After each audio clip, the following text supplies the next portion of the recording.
First of all, let me say that this is an absolutely brilliant and beautiful crowd. I think you all look mighty nice this evening. Give yourselves a round of applause for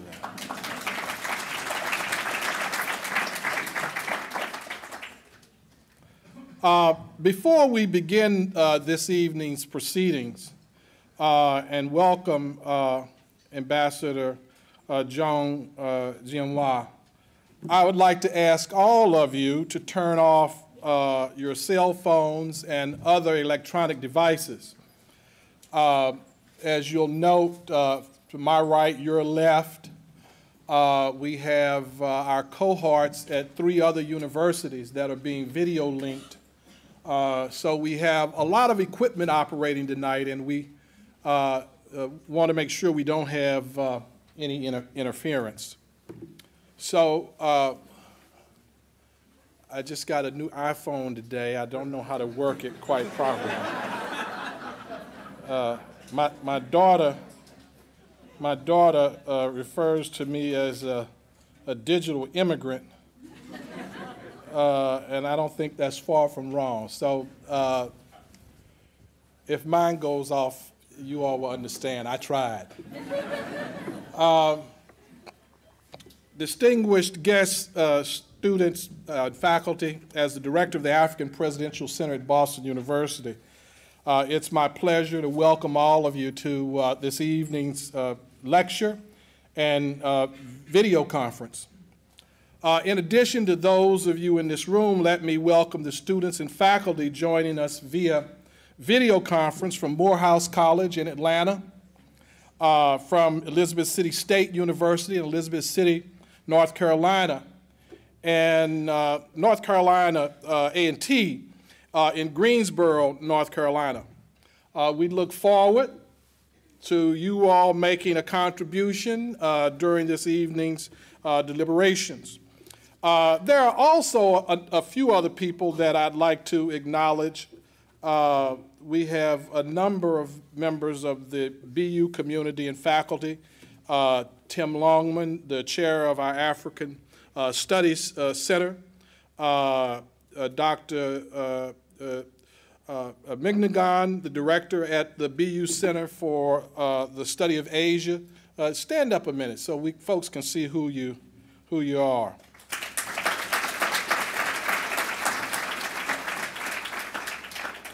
And I'd like to welcome a couple of dear friends, but not just because they're dear friends, but because of the enormous contribution that they've made to the quality and character of life in this country and on the African continent as well. The distinguished journalist Charlene Hunter Galt and her husband, a businessman par excellence who did a lot during his time at J.P. Morgan in South Africa to help that economy grow. So you all stand up and take a bow too. Here, here. Now, during the other parts of the evening, I'll probably acknowledge some others, and if I don't, still love me tomorrow. And now it is my great privilege and honor tonight to introduce Ambassador Zhong Jianhua. I am pleased to finally be able to extend this welcome to him. So would you stand and join me in giving him a rousing round of applause.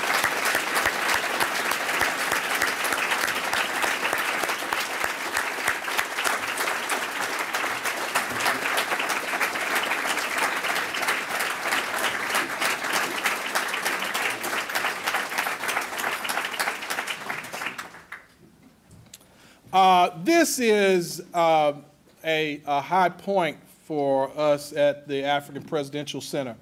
And in the parlance of those folks in the journalism business like Ken Cooper and Charlene, you all will appreciate it when I say that this was a great get for us. We've been in conversation for more than a year trying to organize this event. And given the turnout tonight, you all intuitively understand why. The issue of China's engagement in Africa is one about which a good deal of the world is at least curious. And we certainly couldn't have one more able than Ambassador Zhong to shed some light on this very important subject. Ambassador Zhong currently serves as the highest ranking official at the Ministry of Foreign Affairs dealing with African affairs. In that capacity, he has been involved in negotiations between Sudan and South Sudan. His experience working with and in the African continent is extensive. Prior to his current position as the Chinese government's special representative for African affairs, Ambassador Zhong served as the ambassador extraordinary and plenipotentiary of the People's Republic of China to the Republic of South Africa. As traveled and familiar as he is with Africa, his career in the Chinese Foreign Ministry is much broader. He has also held posts in the Embassy of the People's Republic of China to the United Kingdom. Ambassador Zhong is no stranger to the U.S. He spent 6 years living in Los Angeles while serving as the Consul General to the U.S. for the People's Republic of China. And he's also spent some time right here in Boston, where he completed his master's degree at the Fletcher School at Tufts University. Following his graduation from Fletcher, Ambassador Zhong returned to China and took up new post in the Department of Consular Affairs in the Ministry of Foreign Affairs, where he has also served as the Deputy Director General and finally Director General. He was later appointed First Secretary in the Office of the Chinese Senior Representative to the Sino-British Joint Liaison Group based in Hong Kong, and it was as a part of this group that Ambassador Zhong successfully aided in the smooth transition of the government of Hong Kong in 1997. Once again, we are honored to have Ambassador Zhong with us to deliver this lecture. Esteemed guests, ladies and gentlemen, I'd ask you once again to stand and join me in giving Ambassador Zhong Jianhua a welcome home round of applause.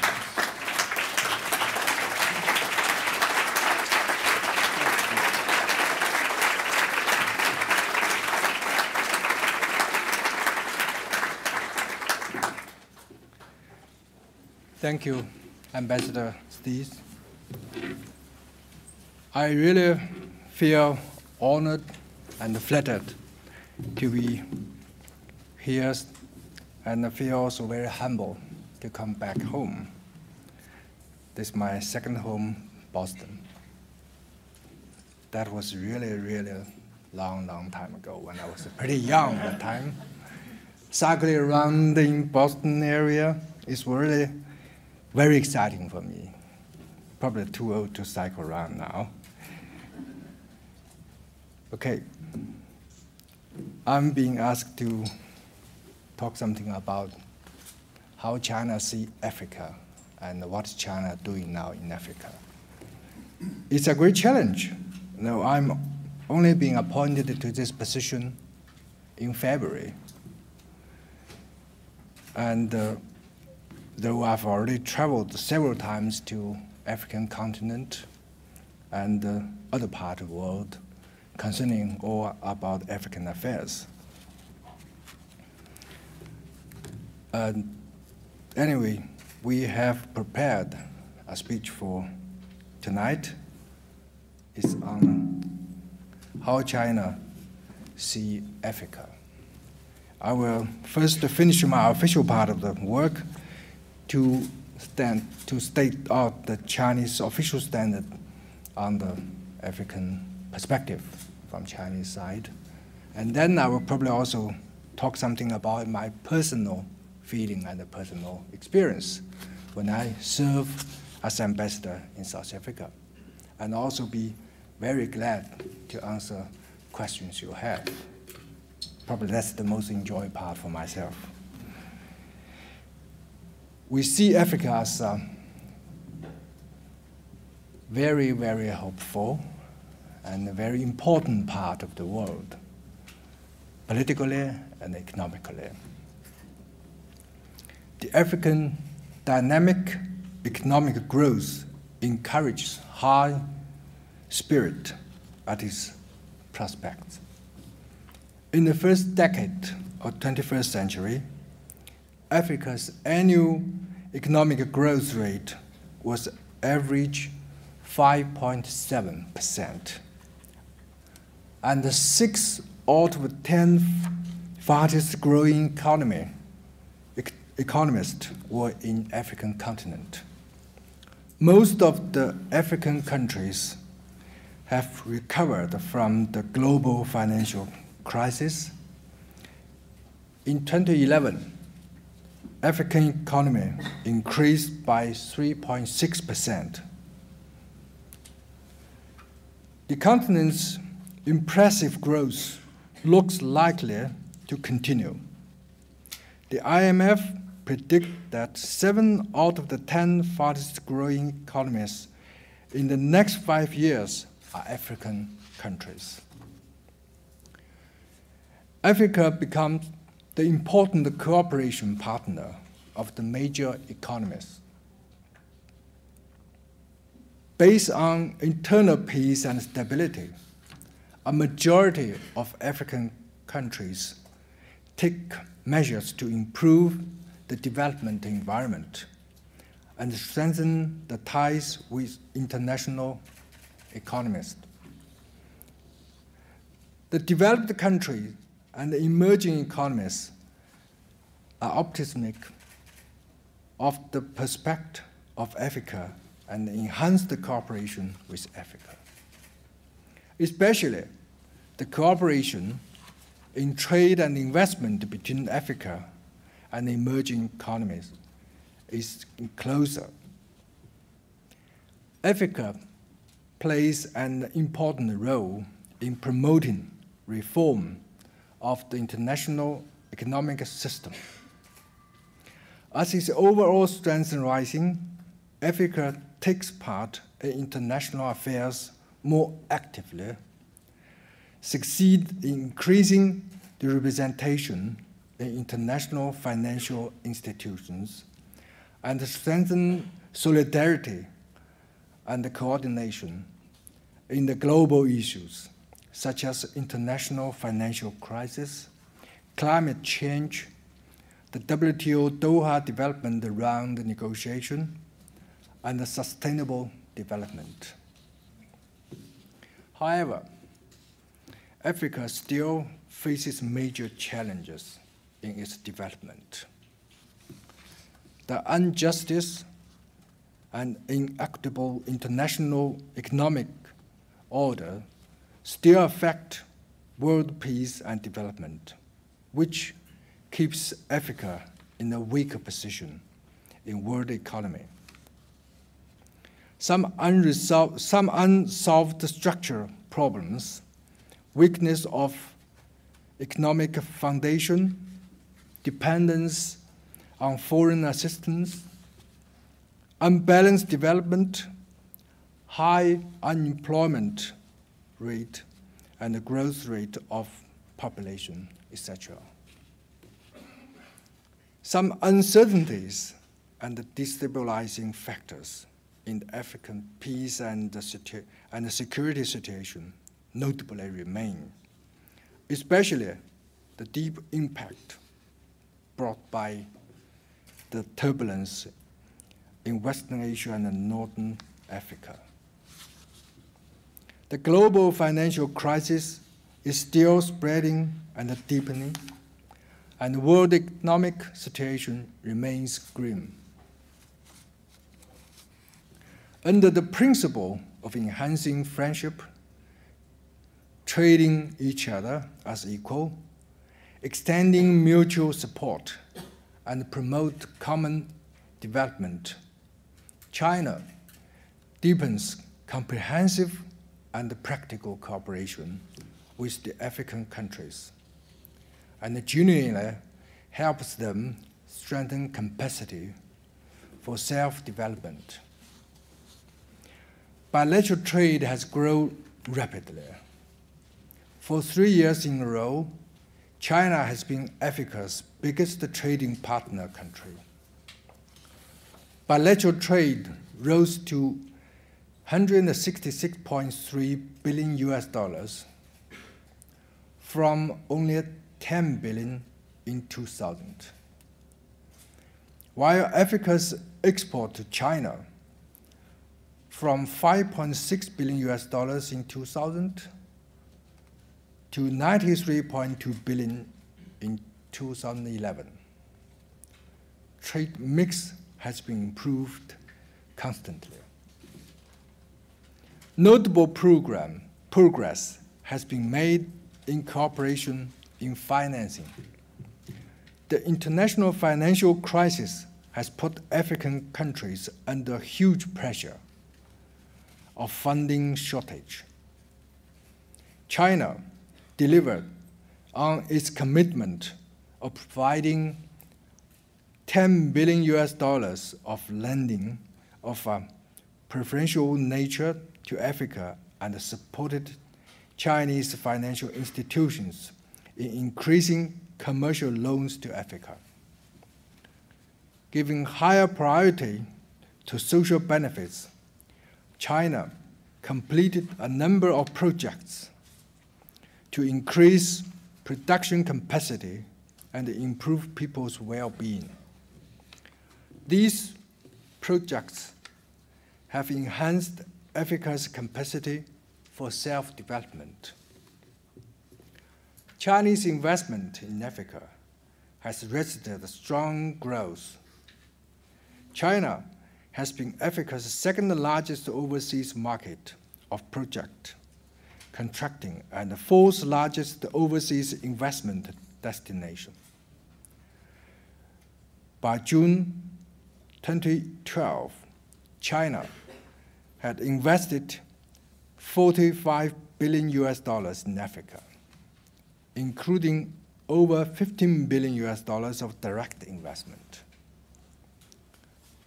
Over 2,000 Chinese companies of different types are operating in Africa, and more than 85% of their employees and staff are African. China has stepped up assistance to Africa. In the past 3 years, China's assistance to Africa has almost doubled. Most assistance has been made in improving the well-being of the people, poverty reduction, disaster preparedness and mitigation, and the capacity building. China has built new schools, hospitals, roads, bridge, and water supply facilities for Africa. Sent a large number of agricultural specialists and medical personnel to Africa, and trained a total of 21,000 African personnel in various fields. China provided emergency food aid several times to countries hit by famine in the Horn of Africa and other parts of Africa, and completed a group of agricultural demonstration centers and nearly 100 clean energy projects in Africa. These efforts have boosted Africans' capacity to meet challenges such as food security and climate change. China-Africa cooperation spurred other countries to deepen their cooperation with Africa. And we do have some suggestions on African economic and social development. First, the African countries should remain political stability and take more measures of increasing trade, attracting foreign investment, developing infrastructure, and improving governmental efficiency to optimize the development environment. Second, the international community should respect African countries' right and wish to choose their own way for development, and believe that Africa is capable to solve African issues independently. Continue to give high priority to enhancing peace and development in Africa and increase input in this area. Urge developed countries to honor their assistance commitment to African countries and help Africa meet the Millennium Development Goals at an earlier date. We also should make necessary reform of the existing international economic and financial system to truly increase the voice and representation of developing countries in international financial institutions and the international monetary system. And China will make full use of the bilateral channels between China and African countries and the platforms such as FOCAC to expand the mutual beneficial economic cooperation and balance the trade with Africa. Increase assistance to Africa and redouble efforts to help African countries enhance capacity for self-development. China will continue to speak out for Africa interests and concern in certain global governance mechanisms, such as the G20, WTO, and the IMF, and urge the international agencies to give African legitimate demands and requests a priority. And my feeling also strengthened by my personal experience there. We're talking about the African opportunities.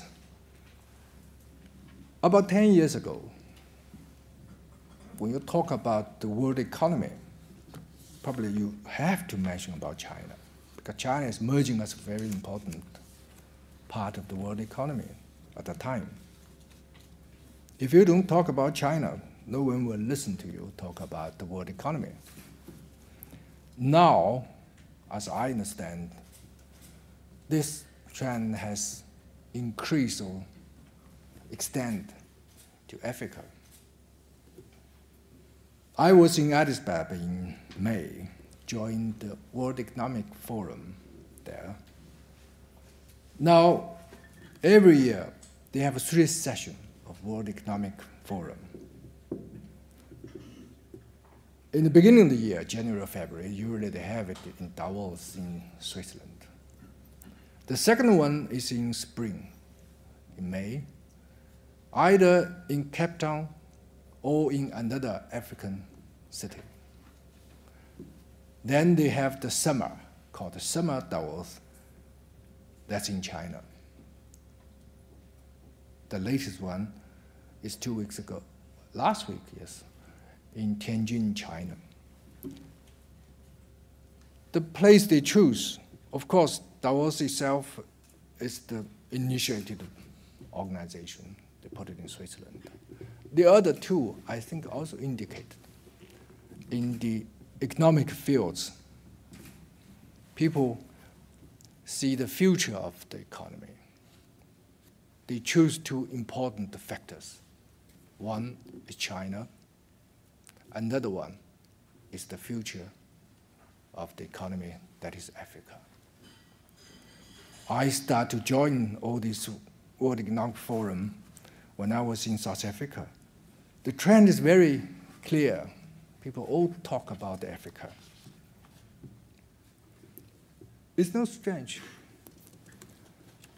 At the beginning of Chinese reform and open policy, we see resources as the most important thing. Without resources, your economy cannot develop very fast. You've been actually restrained by resources, particularly in Chinese case. But I think today people probably have to think about that again. That is, demand could be even more important factors in the development. Without demand, you have the resources, but no one wants it. We are talking about the future of African development and its contribution to the world economy. Bear in mind, with 1 billion people, more than half of them under the age of 35, the future demand is huge.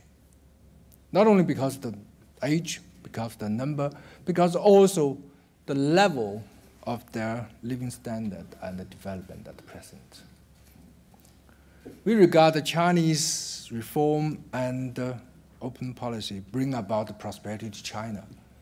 But at the same time, the Chinese economy, Chinese development brought even bigger benefit to the world. We're often talking about you produce a gin in China. We make about $1 profit in China. But when it comes to the American market, the wholesaler and tailor probably get $50 profit out of that. When we celebrate our own development and the success, on the other side, the investors get even more than what we have. Are you angry with that? No. We understand it's a fair trading. Even for the Chinese villagers, they know that they put the slogan on the wall, say that you have your profit, I have my development. That's a trading. Now we probably see another new stage in Africa. The same story probably will repeat. That is, the investment in Africa probably have their good profits and reward. At the same time, African country will gain their development. That's the hope, and that's the perspective we have on African economy. That's the reason we encourage Chinese company to go out of China, to facing the challenge, and at the same time to contribute for the world economy, including the development of Africa. And with my working experience in South Africa, that is strengthening. We are quite confident. We probably, in the next few years, seeing the rising of the economy of Africa. So we still have its challenge, just like I mentioned in the previous words. But who don't? Go back 30 years. No one expects China will come to such a stage of today. We have a lot of troubles in those days. We have a lot of frustrations. But eventually, you have to come up. The challenge facing by African countries is no bigger than China 30 years ago. So I'm personally pretty confident they will have their time in Africa. Probably that's what I want to talk about. Thank you very much. Welcome for the questions, please.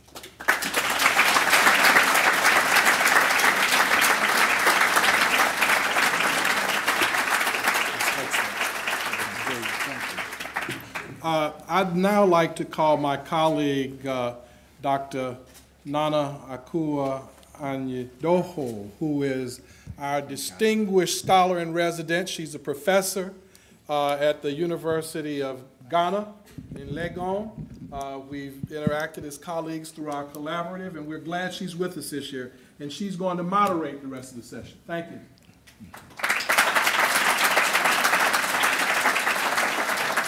Thank you, Ambassador Stith, and it's a pleasure and an honor to participate in an event such as this. And thank you, Ambassador Zhong, for your presentation. And now I would like to turn it over to you, our audience, those of you here in Boston and those of you joining us via the internet, for some questions for the Honorable Zhong Jianhua. We'll start with our online guest, if you will allow me. So we'll take some questions. As you've been told earlier, we have participating via video conferencing students and faculty from our partner institutions. We've already have one gentleman there. Is he? Right. there? We have, let me just say again, from Morehouse College in Atlanta, Georgia, Elizabeth City State University in Elizabeth City, North Carolina, and North Carolina A&T State University in Greensboro. And so we would start with you, and we'll take the 3 questions from the 3 institutions, and then we'll have Ambassador Zhong respond to those before we come to our Boston guest. So let's start with Morehouse College. Hello, Ambassador Zhong. My name is Malcolm Clarber, and I'm a senior international studies major from Silverston, Maryland at Morehouse College. And my question is a very straightforward one. How does China's trade practices and its behavior in the continent of Africa and trends of trade over the last 10 years differ from the trade practices and behaviors of the United States and other Western countries? Thank you. Now, Elizabeth City State University. Yes, my name is Trezon Bumba. I'm a senior at Elizabeth City State University majoring in chemistry, pre-medicine. My question, Dr. Zhong, is what is the current impact of Chinese presence on the continent of Africa?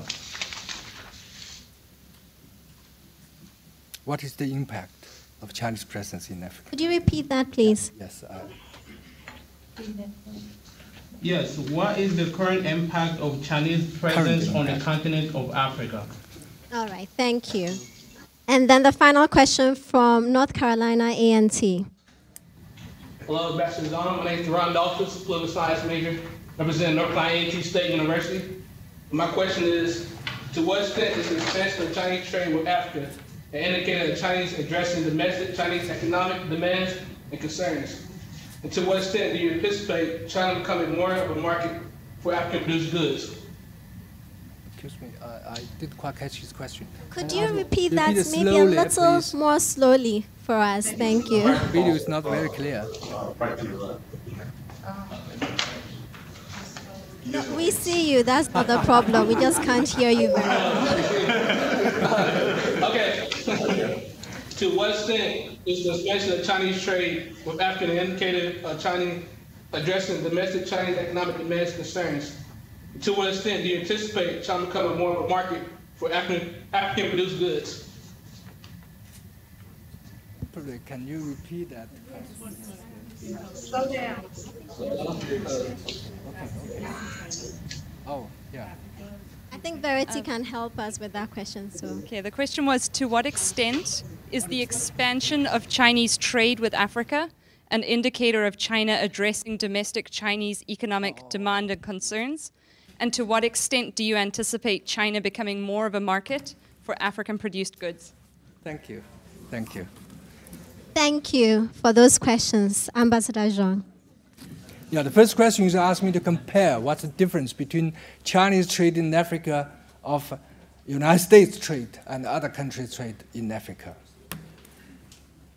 It's quite an expertise question. I think generally what is Chinese businessmen doing business in Africa, but I cannot be expertise telling you what way the United States, American traders and other Western traders doing in Africa. But if you want to ask me the difference, I can say, of course there's difference. Some of the Chinese businessmen is doing the business in a quite unique way. I only discovered that when I was in South Africa. Probably you will never believe it. I didn't believe it until I saw it. You know, in African countries, my understanding, based on my knowledge of South Africa, most of the traders going around the village in the rural area, in the city, modern city, basically the same. You have all the big supermarkets there. In the rural area, it's quite strange. Most of the traders going around on the pickup once a week to the village in South Africa, most of them are Bangladesh people. Traditionally, they were there. But they're facing the challenge from Chinese traders about 10 years ago until today. The way I discovered that the Chinese people, some of them, doing business in a quite, I should say, devoted way. There is a big trading market in China called Yiwu. The city is Yiwu. Yiwu supplies almost half of the world with low-value consumer goods for the low-income people.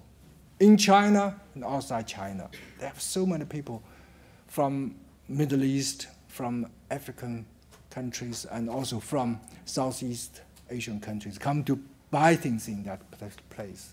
Anybody interested, I strongly ask you to go to EU and have a look. You will see all different people there.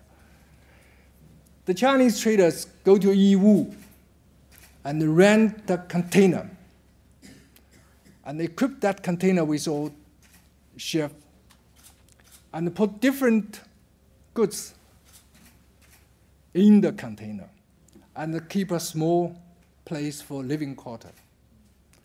They shipped the whole container to South Africa, to a place they've already decided to put on.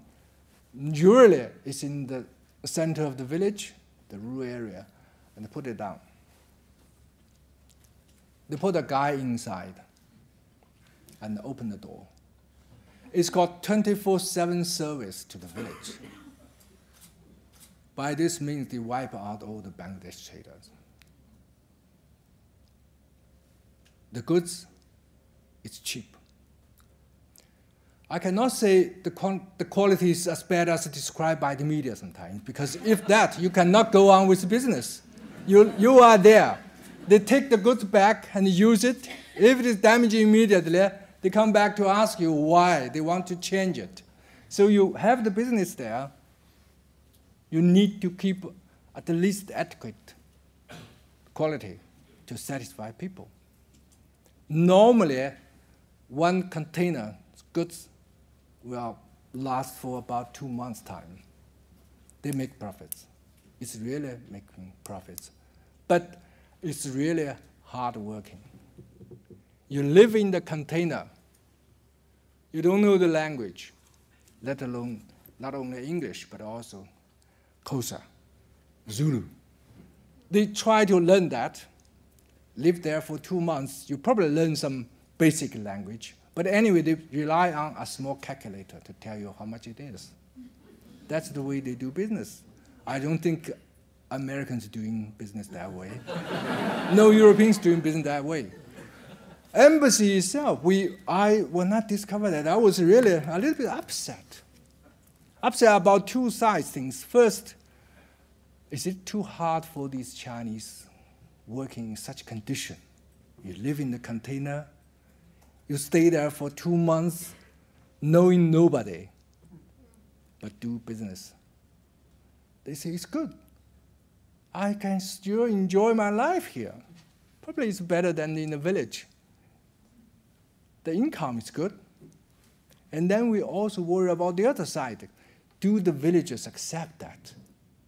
We ask questions. They're also happy. They said that before that, we have once a week the traders come here, and the goods expensive, probably the same source, same kind of good, but anyway, it's expensive.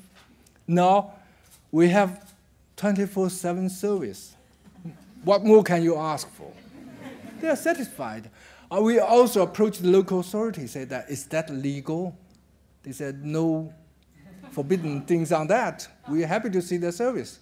So this is a combination of all sides happy. We have nothing to say on that. If you want to ask about difference, that's the difference. But I'm not quite sure how long they can last. Because after several rounds of business, they become rich. They equip themselves with BMW.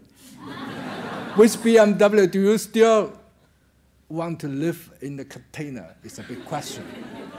But anyway, it is there. It is there for years. But not everywhere. You know, I went to some other African countries to chat. I asked our embassy there, do you have this kind of practice? They said, no, they've never seen it. I then compare with the conditions, probably because of the income level is different. In some other African countries, when the income level is too low, they probably cannot support even this kind of trade. But when they're going up, there's still the possibility, give the room for new forms of trading. I don't think this is the unique and only one. These are unique one, but not only one. Probably as time goes by and the developers will find a new way. But one thing tells me that the Chinese trader, they have all their ingenious talent to find their own way, which is different from other people, to do business, to satisfy the demand or to meet the demand in the boundary of legal system and the law. You do not go across the law. You do not go against people's customer in one place. So that's the difference. And the second question, what's the current impact of Chinese and Chinese presence in Africa?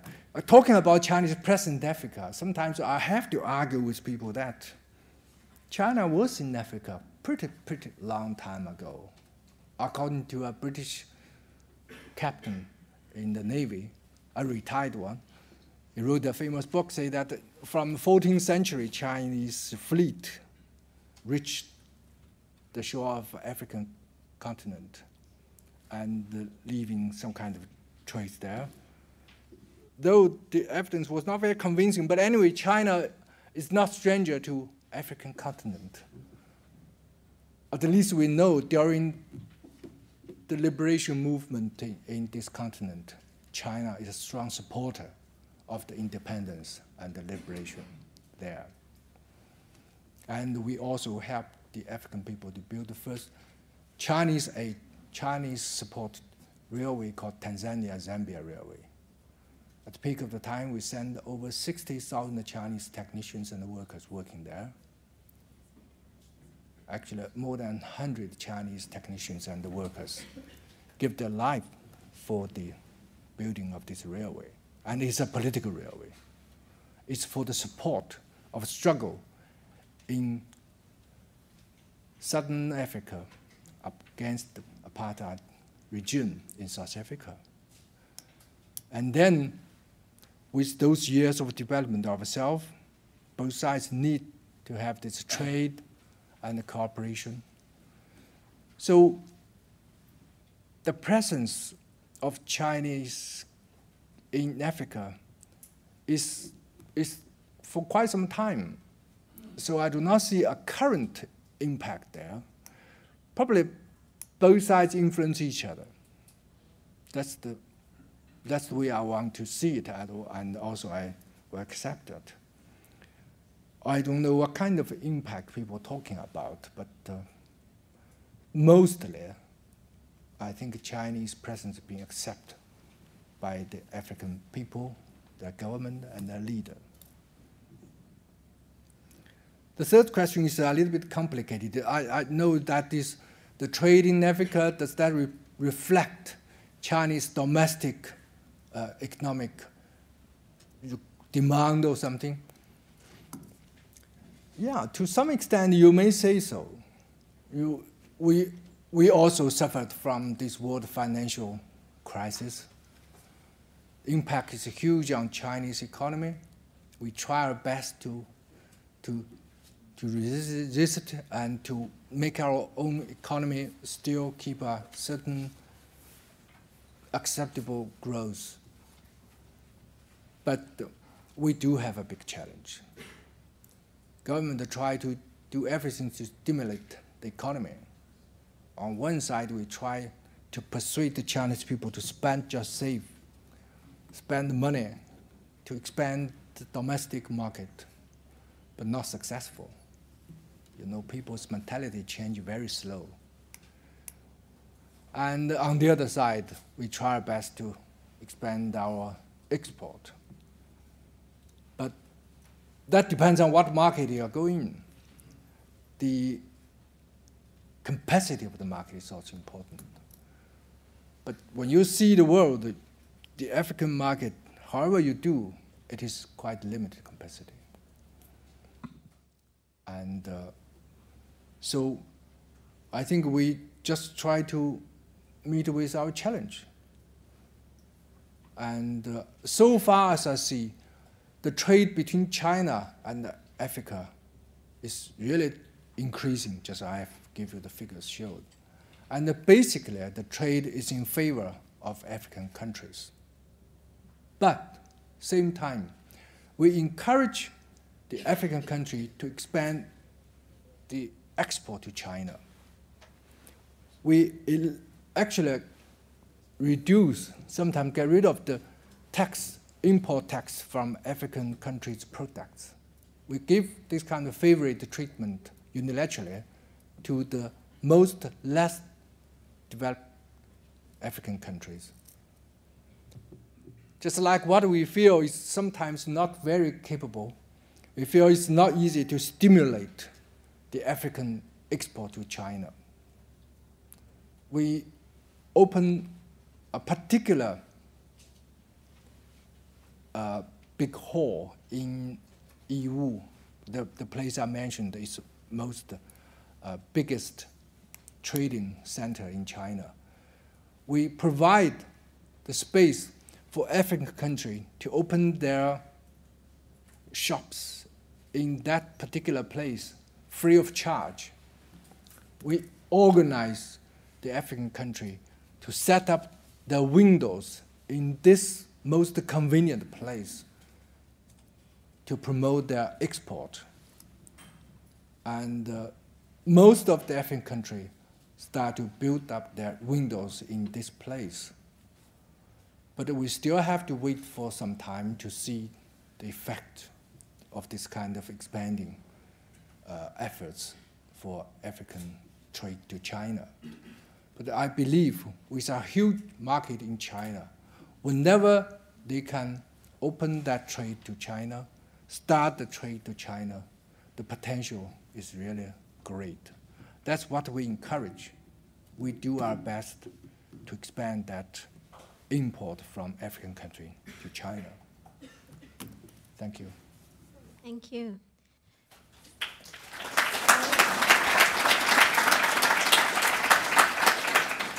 So it's now the turn of those of us here in Boston. There are two interns with mics.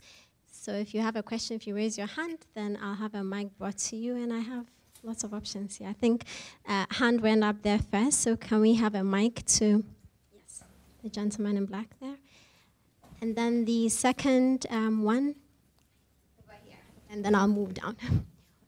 So please go ahead. And we'll take 2 questions at a time to speed things up a bit. Thank you. Thank you. Ambassador, for years now, China has been criticized, and Chinese oil companies in particular have been criticized for their role in supporting the government in Sudan. And we all have seen a lot about the mass atrocities, genocide, crimes against humanity, again and again, year after year. And so China has been criticized because of the oil industry helping to fund that government. Given the long relationship now that China has had with Omar al-Bashir in Sudan, when you think about your relationship with Sudan, can you speak about some of the things you've learned that you should do or do differently. And in particular, could you speak about what you intend to be doing to help ensure that China's economic support in Sudan does not endanger the lives of the people there? Thank you. We'll take the second question, please. Actually, my question will parallel that. Currently, the Chinese National Overseas Oil Company, CNOC, is in the process of buying out Nexen. That's before the Canadian government, awaiting a decision. The word on the street in Canada, in Calgary, is that the next target will be Sinopec's efforts to take over Talisman, specifically because of Talisman's holdings, oil and gas holdings in Africa, and to some degree in Indonesia. And so what I wanted to know is, to what degree is China looking to Africa as a place to solve its great need for oil and gas to serve its industrial expansion? Thank you. Two questions. First, about Sudan. I know there's a strong feelings in the United States towards Sudan. A lot of people try to get rid of that regime. But this opinion on Sudan, I cannot say is widely or unilaterally accepted by the world. Even for United States government, State Department, they still keep the embassy there, still try to persuade Sudan to accept their ideas. So I don't think anything wrong with the Chinese cooperation in Sudan. Anything wrong there. And by cooperating in Sudan and supporting the development of Sudan, we do not see that as a killing of people. It's a saving of people.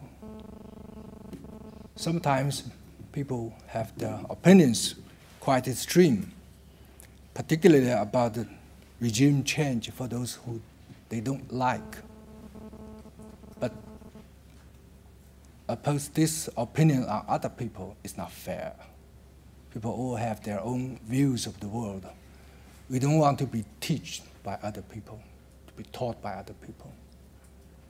And other parts of the world, including the African continent, may also have a different view on that. About Dixon buying, I know it's quite controversial. This is not the first case we have. We have a lot of failed cases before. We still regard this as a business case. It's not a political one. I know people want to make political lies of the case, and opposition sometimes, if you say okay, I will say no.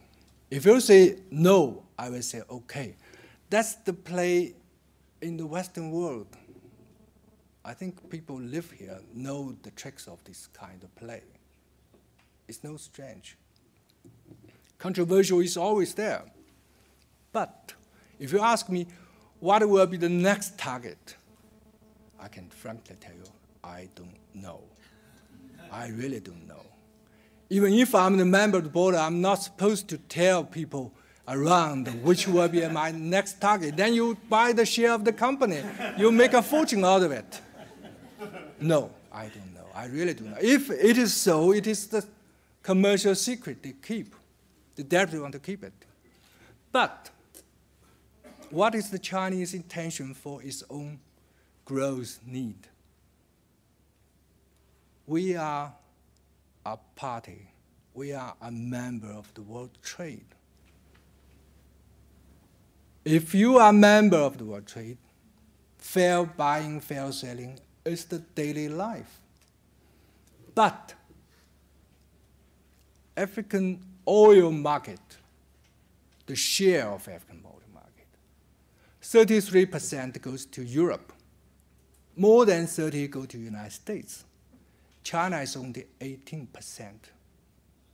by criticizing China, become the huge, the greedy part in this trade. It's not fair. If China is greedy and the bad part of this, what about the 33%? Is it even worse? I've never seen anybody criticize for that 30%. People focus on Chinese share on that. When they started, Chinese only exposed about 11% of the world of the oil production in that continent. So be fair-minded, please. If you still want to keep the world in a good order.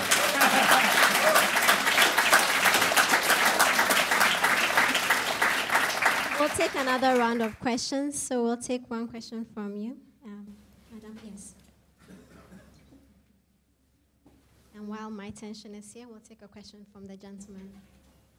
Yes, thank you. My name is Ba. I'm a graduate student from Brandeis University. And my question to you, Mr. Ambassador, is given Africa's history with colonialism and resource extraction, there's a lot of apprehension of China's relationship with Africa, and some are even saying that China is just a resource extractor in Africa. What do you have to say to those critics? We'll take the second question, please. Hi, Ambassador Zhong. I know you are an alumni of Fletch, and could you share your study experience in Fletch and how this experience affect your diplomatic career? Thanks. I should answer that question when I go to Fletcher. Okay, first question. I know Chinese role in Africa is being scrutinized, sometimes exaggerated. But anyway, as a new players in the game, you have to deal with that. Sometimes we post up the same kind of question, but even more tough. Like you are the new colonial force in this continent, and yeah. But I sometimes always think very hard about what is a real colonialism we did have in the past. My understanding, probably different from those people. I saw colonialism like they point the gun barrel to our head, say, give me this for free, or I take it. Or give this to me with certain set price, because I monopolize the market. Then you have a barrel of oil for 6 cents. Other things also happen on the other side, like with a monopolized price, you sell people the same kind of goods, but 3 times expensive than in your own country. That also happened in Africa. But in those days, in the colonialist period, my understanding is that African country in a very disadvantaged position. That means you buy expensive, sell cheap. That deprived them for the opportunity to development, because money all be spent on their own living. Sometimes they cannot even make both ends meet. That is colonialist.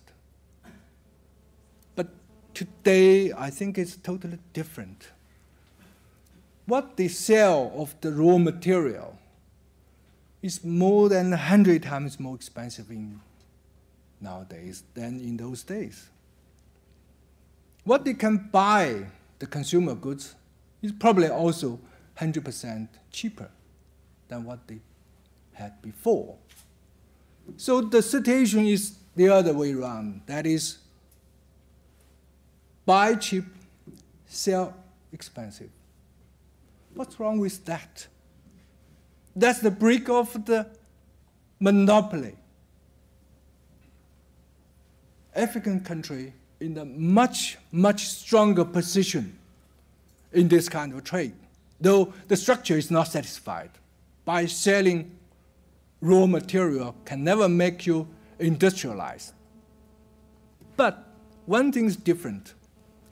You accumulated capital because you spend less money to support your life, you start to have a saving. When you start to have a saving, have accumulated your capital, you can invest your own development.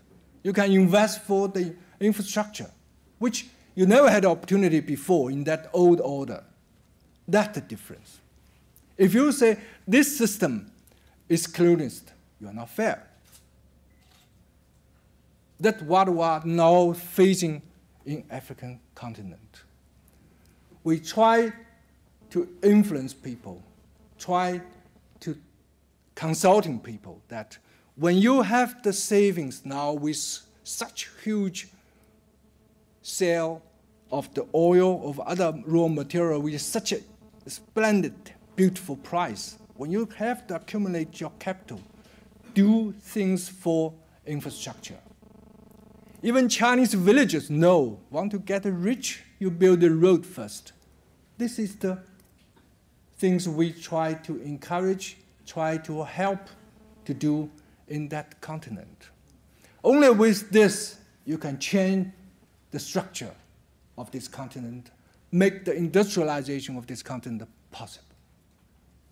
I know people lost their monopolized position, are not happy, because they can no longer enjoy buying cheap, sell expensive.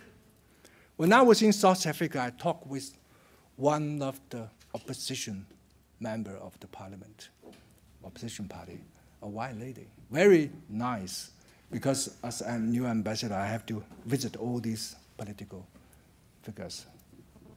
She told me about a story which I never thought before. She is a farmer in a village, and she is also a politician, being elected as member of parliament. She told me that at her village, she has some relatives. Some of them were really in the poor position. That means not enough money to spend for the whole family. In the past, he told me, the father of the family have to buy all these second-hand clothing for the whole family, donated by Oxfam and all these things. But from a few years ago, when the Chinese textile goods coming to South Africa, he suddenly noticed that the whole family start to wear brand new clothes. This is not important. The most important thing is that the father suddenly gained the confidence, can buy your children a brand new clothes. It's very important for this father, which was never dreamed about before. How can you afford that kind of expensive clothes before Chinese textile goods come there? With this kind of confidence gained by the father, he feels that he can be proud to support the whole family. These things cannot be felt usually by the rich people, but it is very important for the low-income family. You can let your family live a decent life. It's much more important. That's what told me. I was really strange. I didn't know that before. I know we are being criticized by supplying people with cheap goods. But these people, they really enjoy that. What's wrong with that? So that's what we are being criticized for. But the people, they feel comfortable about it. Otherwise, it cannot last. It's more than 10 years now we supply the low-income family of the world with this kind of cheap goods. It's still there and expanding. There must be some reason there. So my suggestion is that please be patient enough to look into it, to see what is it, what it really is. Don't jump to conclusion. About my study in Fletcher School. Usually I don't mention that in BU, I know it's competitive. Anyway, I learned a lot, really. I should pay my tribute to also my thanks to all my faculty advisors. Most distinguishable Professor Alfred Rubin. He taught me a lot. It's not only about international law, but about the way of thinking, about the way of communication, about the way of understand other people's different ideas. That benefit my whole career. So my tribute to my school, my old school, Tufts University and the Fletcher School. Thank you.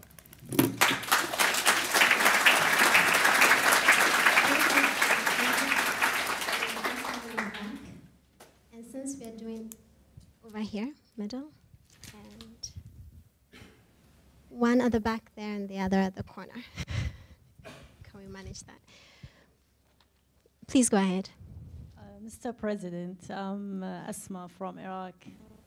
I think China, government and people know how popular they are among Arab people. And we do like you, as a rising Eastern power, to make the balance the world needs.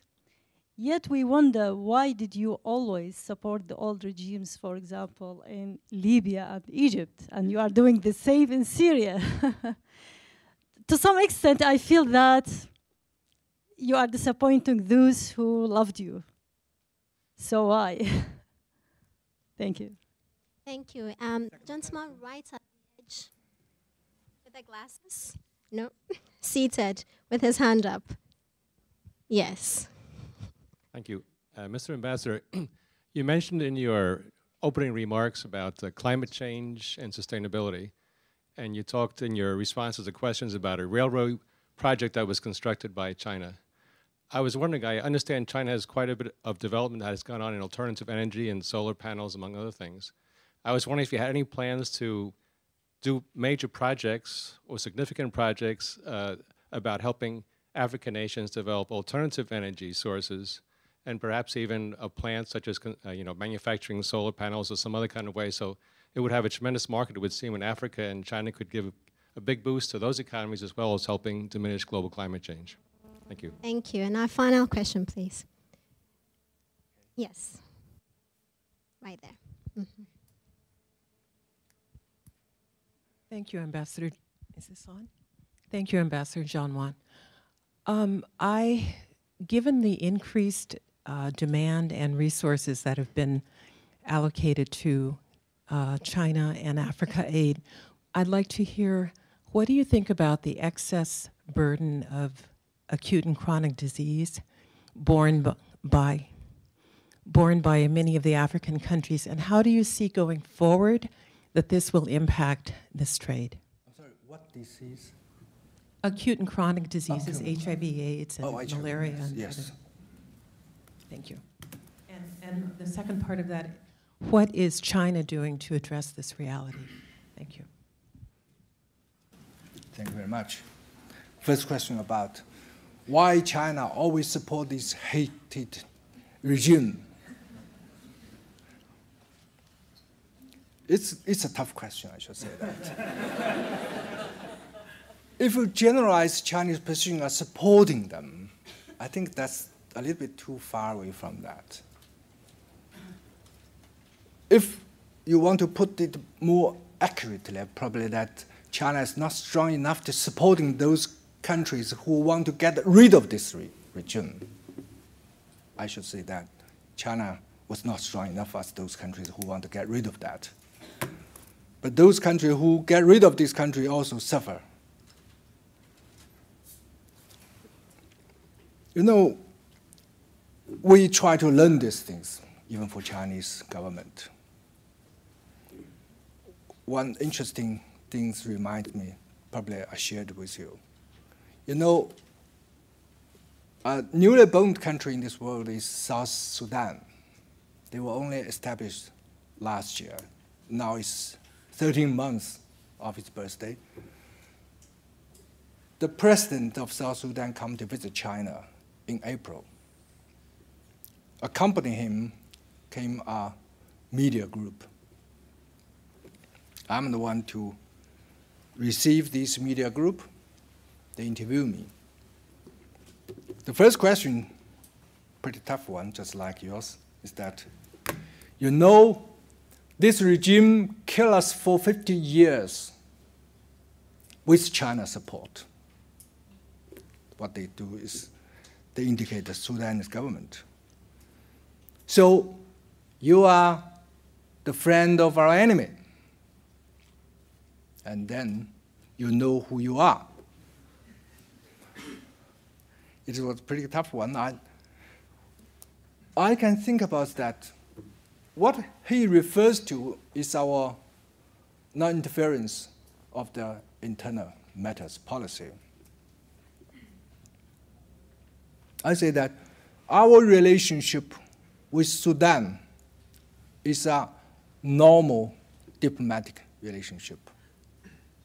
That kind of relationship do not allow us to support you as a rebellion force in Sudan in those days. I know you are angry. You want to have support from outside world for you to get independent from Sudan, but you didn't have that from China. You are disappointed. But we have our own principle. We cannot do that. But now, when you become an independent country, you still criticize that. Do you expect China to support the rebelling force in now the South Sudan? What you criticize is actually benefiting you. You can be pretty sure, even if in South Sudan there are dissidents, there are people who do not satisfy with you, but China will not support any internal dispute. You are now start to benefit from the Chinese non-interference of internal affairs. So, do you want China to change that? It's the wrong time to change because you become the independent country yourself. And the second thing is that, as a young country, don't go around the world looking for enemy.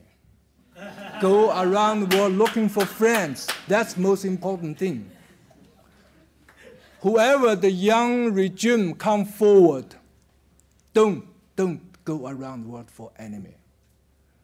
Don't help them to look for enemy. Help them to look for friends. That's important.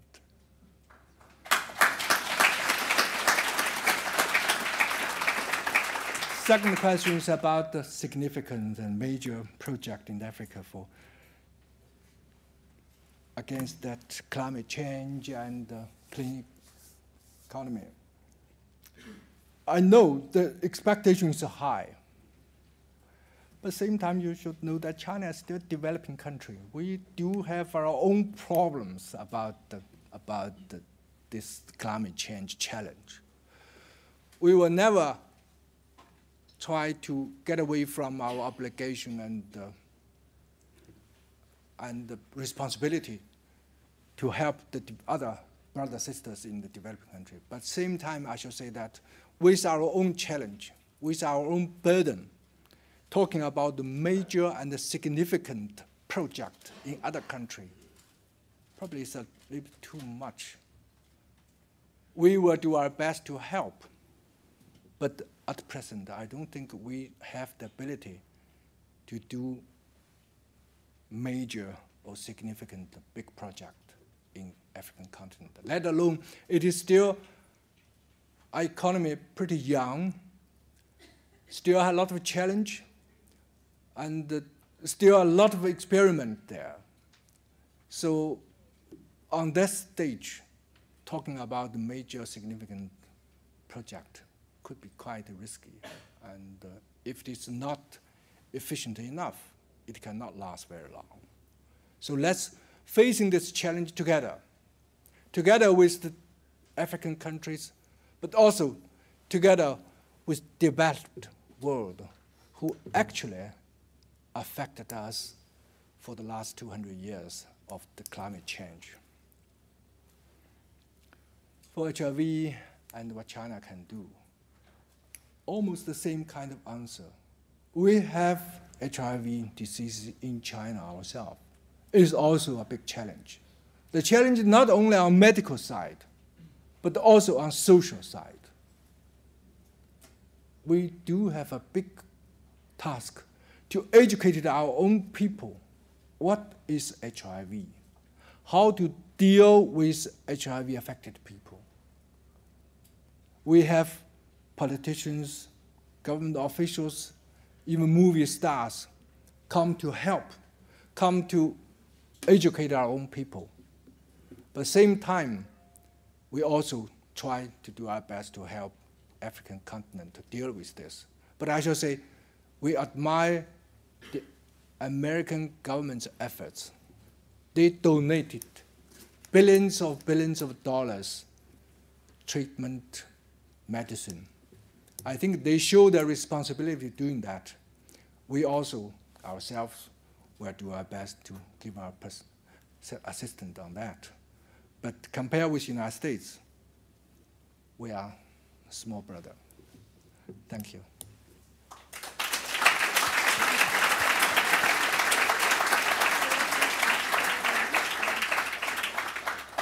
Yes. Mr. Ambassador, you said earlier that China respects the African countries for going their own way. And there are those who say that one of the reasons China is besting America in its inroads in China is that it doesn't have any preconditions on its assistance, like respect for human rights and freedom of speech. I heard you say that, you know, the internal affairs of a country are their own business, but these are international norms, some would argue. And so I'm wondering if there will come a time that you would see China insisting on those international norms in exchange for its assistance. Thank you. I have a second question from this side of the family. Thank you, my wife. I'm sure you will agree that political stability and predictable outcomes are critical elements for any public or private investor. Given that, do you have any hesitancy or uncertainty about your investments in South Africa? You can reflect on this in terms of the turmoil that the ANC is facing itself with recent challenges from its youth league and the very tragic experience of striking miners. All of this as a very, very dark backdrop of xenophobia of not too few years ago. So if you could comment on that, I really appreciate it. Thank you. And we'll take our final question from the back, please. Ambassador Zhong, in what way is China prepared to monitor its investments in Africa in order to ensure that they do lead to development and growth rather than potential corruption?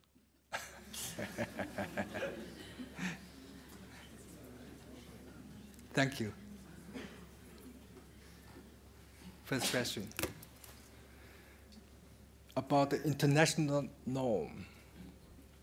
Is there a real unilateral international norm about this standard of things? I really got a doubt on that. If we are not quite sure what is widely accepted or unilaterally accepted norm, I'll probably not be able to answer whether China will change to that or not. But answer this question, we'll probably find another way. Will China pose its own way of development to other African countries? Will China pose its, just like people say, consensus of Washington, consensus of Beijing? That's quite an important question we have. You know, it's become a public secret that is South African ruling party, ANC, sending its executive members to China. We call it exchange Same time, they inspect and also study what is happening in China, why China developed so fast.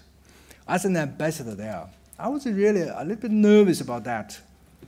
I know exactly at the time. Some of the methods taken by Chinese government can never be transformed into other places. It's not transferable. No. It will be effective and working in China, but it will not working in other parts. We had our own experience. We tried to learn the Soviet Union in the 1950s. Part of that is successful, and part of that not successful. We took that in a quite orthodox way, then we suffer from that. So Chinese experience told us that you want to learn from other people, understand yourself first. Then you know what to learn. Same thing also happened to those who want to share the experience to other people. Don't put your value on other people. Don't put your experience on other people and force them to take it. It will always prove to be a failure. Respect people's choice. It's not for pragmatic reason. It's for the truth. It's the truth we learn from ourselves of our experience. Whatever they choose, probably you always have to accept they could also fail. China failed ourselves several times before we found the correct way to develop ourselves. So these countries, they probably need friends, need people to share their experience, but they do not need instructor come to tell them what to do. That's our own experience. That's what we do in our practice in African continent and other parts of the world. And we do not want other people to force their value on us unless we realize it ourselves. Second question about the risk. Fortunately, I'm not in this field. Even if I have some advice, don't listen to me, because I will not share the loss. But it is always something you need to think about, even for Chinese business. You know, we have some kind of data from a big company telling us that the reward from China for investment is pretty low now because of fierce competition, something around 3%, 4% averagely. In Europe, sometimes could be 7%. In Africa, it's 21%. In South Africa, it's 20%. It's much, much higher than other parts of the world. But if you think you go to South Africa, you go to Africa, you will surely have 20% reward for your investment, you are wrong. That figure comes out of 5 companies. 4 of them totally lost, with 1 company gain 100% reward. You are lucky to be the 100%, to be the one of the 5, then good, you have the 100% reward. But if you unfortunately become the other 4, then you lost everything. So this kind, we always say, the high risk, the high reward. Depends on whether you dare to do it, you are capable to do it or not. There are a lot of uncertainties. That's the reason people don't go there. That's the reason if you go, you probably have a much higher gain. That's always the game. If I give you the advice, I say, those people all go. That's the place you can secure your reward, but it's very little. It's just like gambling on a horse. It's a race horse, yeah? People have their own share, that's it. So probably there is the risk in South Africa, like any other part of the world. Sometimes the risk is high, low. The reward, yeah, according to that. Because very few people go, then you have all your reward. That's it. It's really tough decision, I know. Businessmen are always worried about whether security or these things. Good for them. The last thing, how China can monitor the Chinese company for them doing things in African continent to secure the development, not corruption. It's a tough one. Embassy is being instructed by the government. Do everything possible to secure Chinese company. Do not do anything tarnish your reputation and to secure this or that. But it's really difficult to do. If there are bad elements, I should say that there are bad elements, but not everyone. If everyone, I'd better suggest government do not let Chinese company go abroad. There are bad elements, but they do things secretly. They don't doing corruption things publicly. Otherwise, they just cannot last.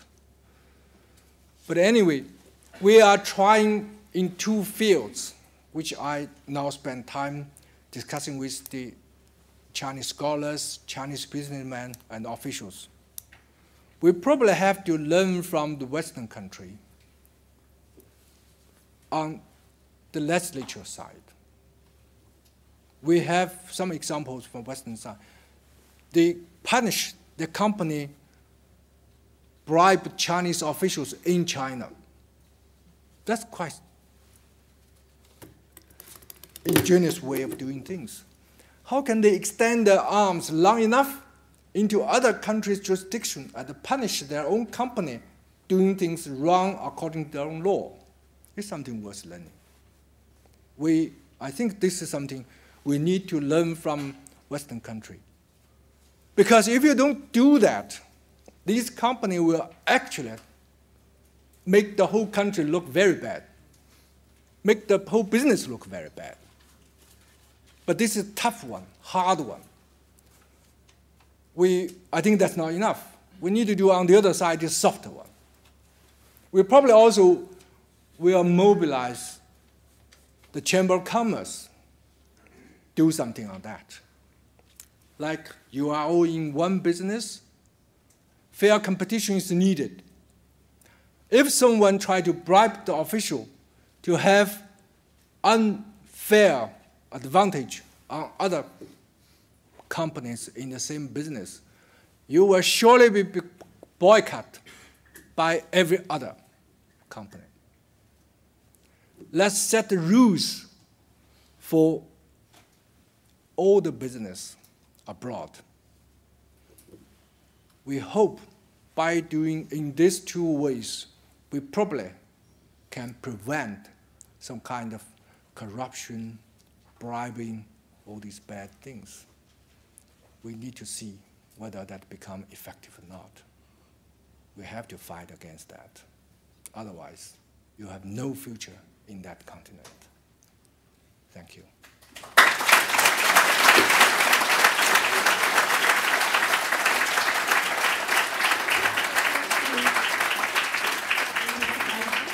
I hand over to Ambassador Stith. I just want to... Go ahead. Okay, thank you've everybody done a good here in Boston, and obviously our students and faculty online also for very thoughtful questions. And regrettably, because of time, we couldn't get to all the questions that were out there, but it does show that there's a lot of interest in this topic, and there's potential for further stimulating discussion. So thank you for your participation. Thank you.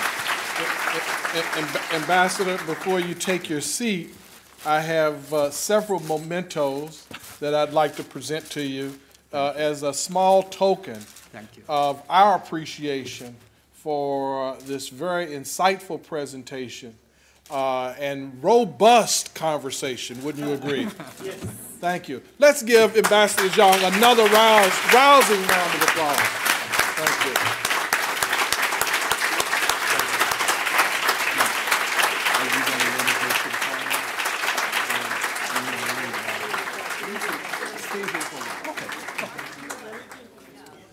I would, again, just punctuate the point that I made earlier. Those of you who've had the opportunity to join us on other occasions, with being pejorative at all, I would have to say that this was indeed one of the finest presentations we've had. The thing that made it also extraordinary, Ambassador Zhong, is that you set the table rather quickly, which allowed an opportunity to entertain such a broad range and large number of questions. At one point, my good friend, my former banker, Ira Jackson, leaned over and whispered in my ear. He said, "He's good."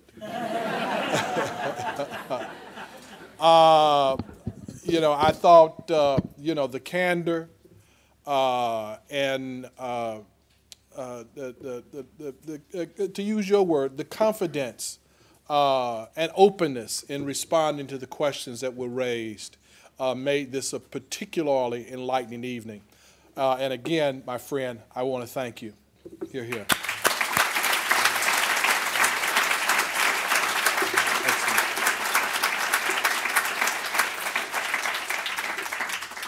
This has been a wonderful evening, and as the adage goes, all good things must come to an yes.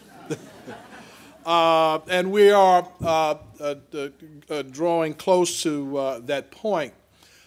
Before we break, I do want to thank our folks at Boston University at events and conferences. This is a very busy weekend for us. It's alumni weekend. The president of the university is launching a $1 billion campaign, and that means that the resources of the university are stretched, but our team from conferences and events and catering were here, and I thought they did an exemplary job of likewise, I want to commend our folks from BU Media and IT for the excellent job that they did, and BT Conferencing for overseeing the complex technical needs we had this evening. Again, I want to thank all of you for joining us. If you haven't already joined us on Facebook, they're dragging me kicking and screaming into the 21st century. What can I say? That and Twitter, you can do so and stay in touch. Please check out our newly launched website, bu.edu/APC. And we all look forward to seeing you at the next African Presidential Center event. Ambassador Zhong has agreed to spend a few more minutes. See, he's a stronger man than me. After preaching that hard and entertaining this questions, I'd be ready to kick back and have a glass of wine, quite frankly. But he indicated that he'd like to stay a few minutes longer, so those of you that would like to engage him will have that opportunity. Again, my friend, this was a wonderful evening. We feel fortunate and, to use theological language, blessed that we've had this opportunity to engage with you. For those of you who will be going home, it is the weekend. Travel safely, and we look forward to seeing you again. To my friends who speak Kiswahili, tutanana baadaye. Good night.